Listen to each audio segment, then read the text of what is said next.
Well, hello, hello. Let me see.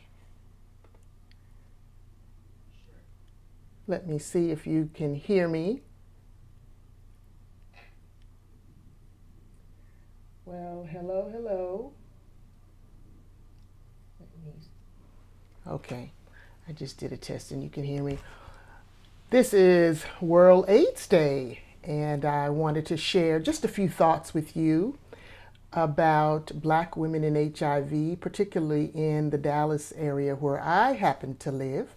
Um, Wanted to, I guess I'll give us some time to log in, to come on in the Facebook room. This is being live streamed also to YouTube and to the Gatherings website as well as in our app. So I'm going to give us a few minutes to come on. If you are watching, if you could just put a notation in the chat to let me know that you are indeed here and you are watching this broadcast. Again, I'm going to be talking just for a little bit on Black women and HIV and AIDS, particularly in the Dallas area. So again, I'm going to give us a few minutes. I'm going to pull up something here. So just give me a second. But this is World AIDS Day, and we feel just that it's so important to acknowledge the impact of HIV and AIDS in the world, more specifically in the Black community. The Black church has not traditionally been a big voice related to the social issue, which has lots of injustices associated with it around HIV and AIDS. And so I feel, and we feel at the gathering, that it's important for us to talk about it, to be about supporting the education and the equitable distribution of resources related to HIV and AIDS. And so that's why I'm here, wanting to talk about that in our community and in our Facebook community. Healing Griot Simmons, hello, hashtag PRC. Thank you so much for being here. Can you hear me okay?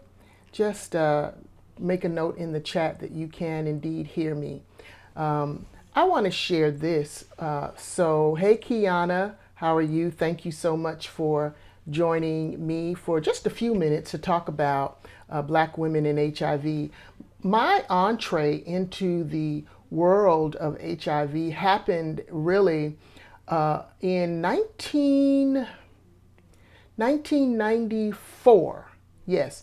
In fact, December 1st, 1994, I was hired as a social worker for Brian's House. At that time, Brian's House was a nonprofit organization that was serving children and families living with HIV. I had been working for Child Protective Services as an investigator, and one of the investigations that I was called to make was to Brian's house, because there was a child there who the social workers and the frontline care workers thought may have been abused. And so I went to Brian's house as an investigator for CPS. At the time, the executive director, I'll never forget her name. Her name was Susan Strange. And well, actually it was Strange, but it was spelled Strenge. And so I met Susan, who was the executive director at the time. We had some really good conversation and did my investigation. And I remember sitting in my office at CPS. My daughter was probably a year old at the time. And I remember praying in my CPS office that God would deliver me from CPS, because it was, investigating child abuse and neglect is no small thing. It is an emotionally grueling, exhausting, traumatizing experience. And so after a while, I realized I need to be doing something else. I want to be doing something else. So I was sitting in my office praying for God to deliver me from CPS. That same day, I got a call from Susan Strange, the executive director of Brian's House, this organization working with families impacted by HIV. And she asked me if, she told me they had a social work position there at Brian's House, and if I was interested in the position. And she sent over the job description. And I remember looking at, and I told her, let me check it out. I'll get back with you. Again, I was sitting in my office praying for God to deliver me from CPS. Okay. So I look at the job description. The job description called for a master level social worker. I did not have a master's in social work. I had a bachelor's in social work. And so I called her back. I said, now, you do know, and I had sent over my resume to her. Of course, by this time, I had worked for the Texas Department of Criminal Justice as a parole officer for sex offenders. I had worked in, where else had I've been in banking for many years. I had done a lot of stuff in the community. What else had I done at that point? I don't remember, but I said to Susan, now Susan, this position, as you know, because you wrote this job description, calls for a master level social worker. I don't have that. And she said, but look at everything you do have. Okay, so there's a message in there. Sometimes we need to stop focusing on what we don't have, but capitalize on, leverage what we do have. And Susan was looking at what I did have, the experience that I did have. And so I was hired as a social worker for Brian's House, this organization working with children and families living with HIV and AIDS on World AIDS Day, December 1st, 1994. And it was that experience, it was that work that I did with Brian's House that opened me up, and where I learned so much about HIV and AIDS, where I learned about the LGBTQ community, and where my theology around all of those issues was challenged and transformed. And my clients, the women, predominantly women that I worked with, some of them are still living, and some of them are some of my closest friends even today. Some of them are members, ministry partners of our church. Some of them I do work with in the community, even to this day. I worked for Brian's House from 1999 until until I went to seminary in August of 2000. No, when did I quit my job at Brian's House? I quit my job in Brian's House. I think I did, yeah, it was December 2002. So that was about, I think I was going into my 8th or 9th year at Brian's House. And so that work transformed my life. It transformed my thinking and my ministry. And so celebrating or acknowledging World AIDS Day is not something that I'm doing just because, it's something to do, right? But it's because I have been an advocate for the persons living with HIV and AIDS. I have facilitated support groups for persons living with HIV and AIDS. I have been trained as an HIV AIDS educator. And so this is work that I have been a part of for over 30 years. So I'm not new to this, right? And I'm grateful to be a part of a congregation, the Gathering, a Womanist Church, that also believes in doing this kind of work. And so today I just wanted to talk about Black women and HIV in the Dallas area, because like most people, right, when I became involved in this work of HIV/AIDS education and persons with and advocacy for persons with HIV and AIDS, I thought, like many people, that this was a gay white male disease until I started working one-on-one and in groups and working for this nonprofit organization where I'm thinking about 90% of the people that I worked with were women and were black women. And not all of the black women identified or were gay, lesbian, right? Some of these women were heterosexual women who were partnered with, married with, quite often, men who were on the down low, who were having sex with other men, but did not disclose that to their partners. And part of the reason why some of these men, mainly black and Hispanic men, did not disclose was because of the stigma around being a minoritized man who is same gender loving, right? And a lot of that has to do with the way that we have been theologized in the church, specifically in the black church. And that is not a justification. Let me just say this. That is not a justification for keeping that secret and not disclosing to your partner. I'm not giving a justification. I'm just sharing maybe a reason why some of that has happened. But my clients, the women that I worked with, were predominantly black and Latinx women. And that was a surprise to me. I was not expecting that. But I learned a lot from that experience, right? About number one, making assumptions and about judging people, right? And so what I wanted to share with you is that current research indicates that older blacks in the United States, listen to this, face a disproportionate risk of acquiring HIV and suffer from higher rates of HIV morbidity and mortality than older adults of other racial and ethnic groups. Let me say that again.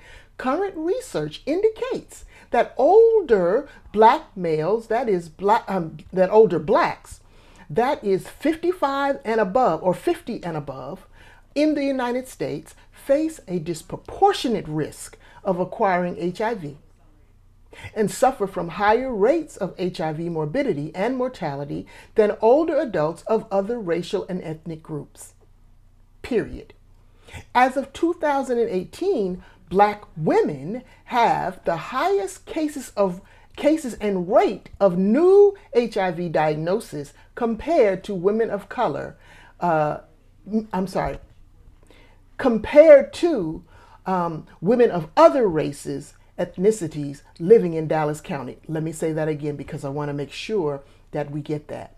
As of 2018, black women have the highest cases and rate of new HIV diagnoses compared to women of other races, ethnicities living in Dallas County. In 2018, there were 2,383 black women living with HIV in Dallas County. Black women comprise 68% of women living with HIV in the county, but only 24% of the total Dallas County female population. So in Dallas County, black women account for 68% of women living with HIV, but we only account for 28% of the population, of the female population in this county. So we cannot ignore HIV in Dallas, and we cannot ignore HIV in the black community. Let me pull up this slide here.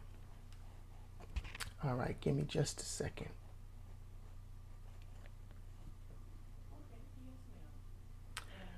Okay.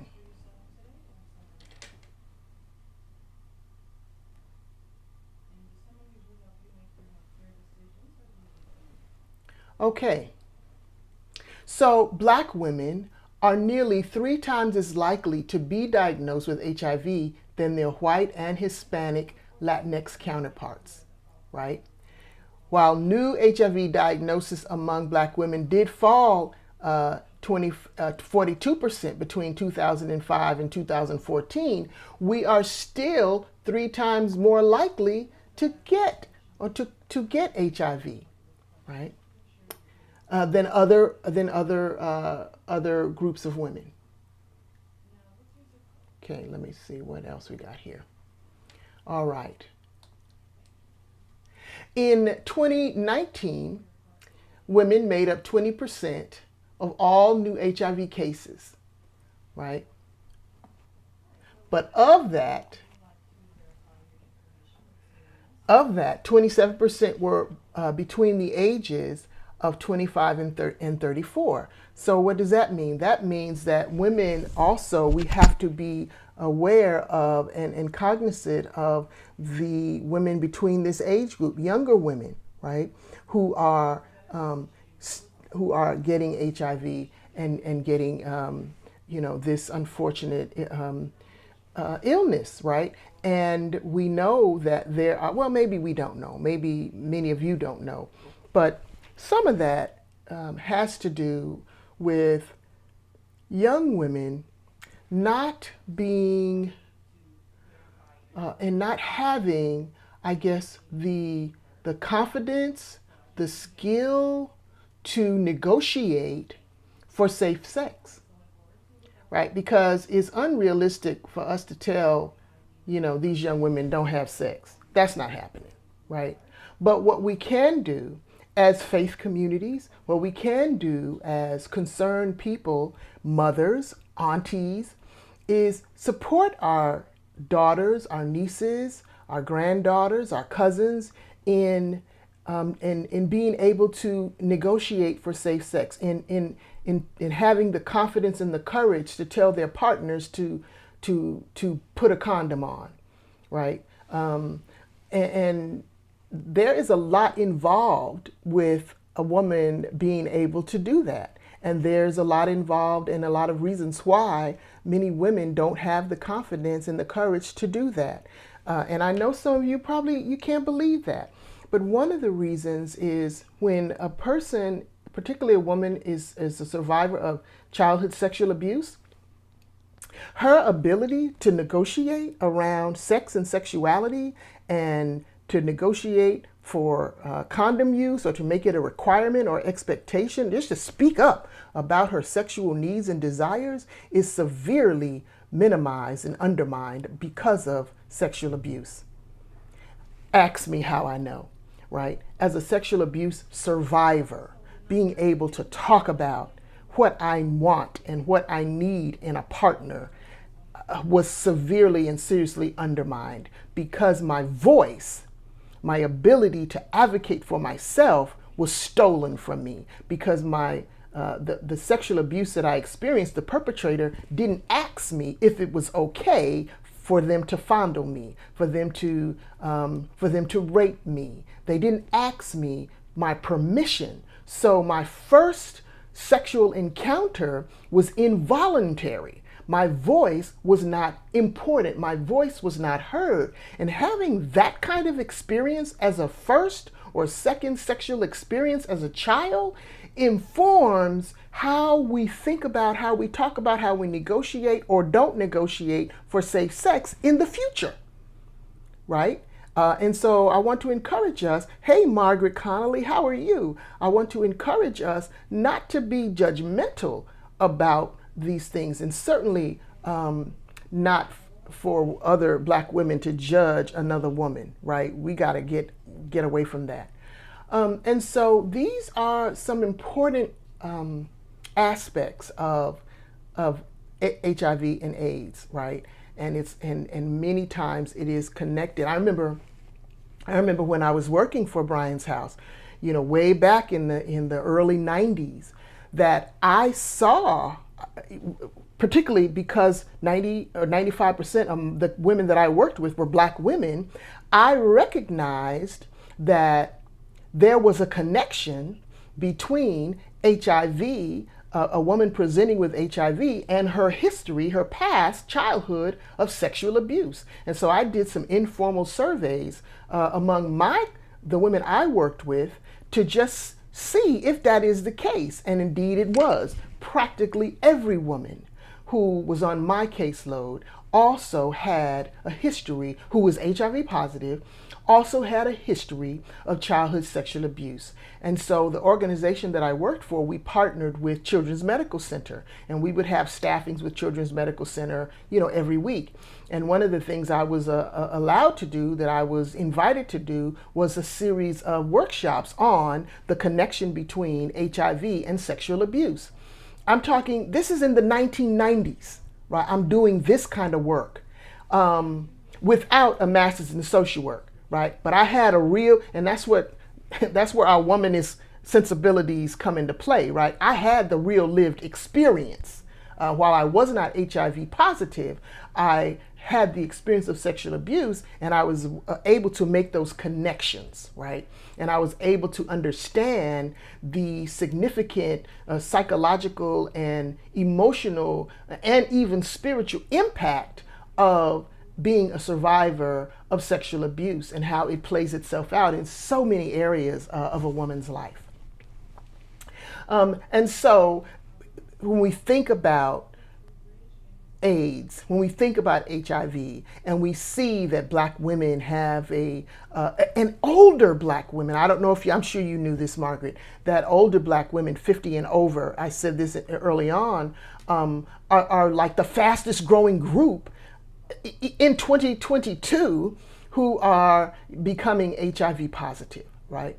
And so it becomes important then to look at the social histories of these Black women to try to understand why we are more vulnerable to HIV even at this age.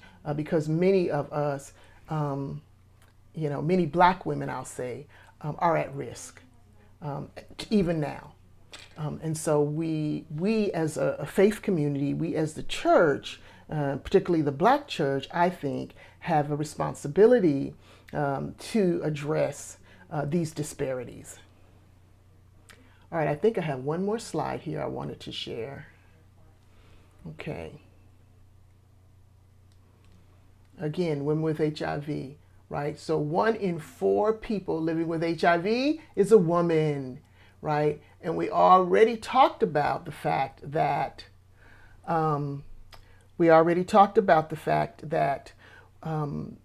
Black women, that not all women are equally affected by HIV, right? We already talked about the fact that Black women have a higher rate and percentage of persons being impacted by HIV, being infected with HIV than white and Hispanics, right? And here's the challenge also, that only half of women diagnosed with HIV are receiving care for HIV.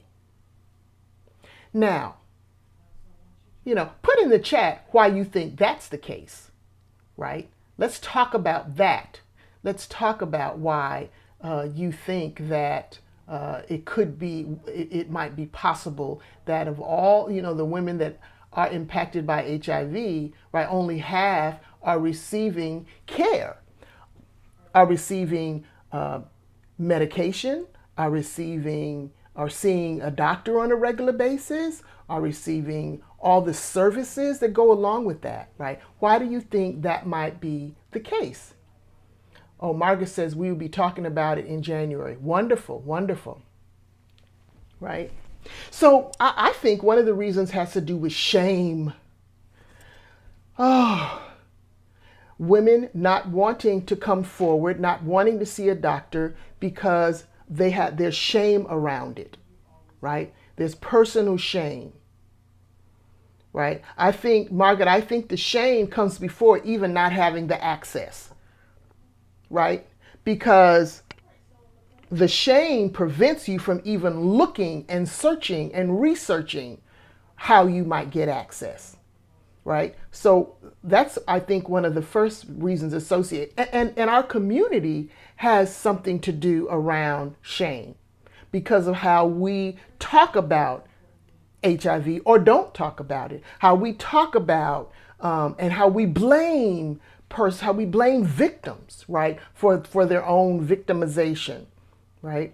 And so many women don't come forward. Black women in particular will not come forward, will not seek help, because in Dallas, I can tell you, there are so many services, the incredible services, wonderful services. In fact, one of the things that the gathering is launching is our Pride ministry, and Pride stands for Positive Racial Identity Development and Embodiment for Black Women and Girls. And under our Pride programming, we are launching Harriet's Haven. And Harriet's Haven is going to be a safe space for women who are living with HIV, for women who have survived trauma, which includes sexual abuse and molestation, for women and girls who may have been trafficked. It's a safe space for them to just be. And we will provide supportive services. We will provide referrals. We will have reading groups. We'll have all kinds of really unique and special and needed opportunities for Black women and girls, which includes Black trans women and girls, to find support and community, and communities that are characterized by love and acceptance and care. And so there are others. There are other communities. There are other people. There are other services in Dallas that are ready and waiting for women living with HIV to come forward, because these communities, and some of the people that lead these communities I know, and some of them were my clients back in the 1990s, right? And so I know what they're equipped to do and the love and care with which they